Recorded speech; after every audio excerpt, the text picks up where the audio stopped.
করে শঙ্খে দিলেন ফুৎকার। দেবীর আহ্বান শব্দ অনুসরণ করে সসৈন্যে ধাবমান হলো মহাবলশালী মহিষাসুর।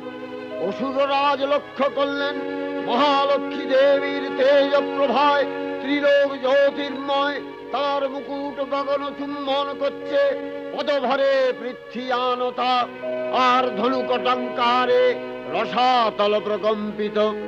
দেব সেনাপতি মহাশক্তির জয় মন্ত্রের গুণে দেবীকে দান করলেন মহাপ্রীতি।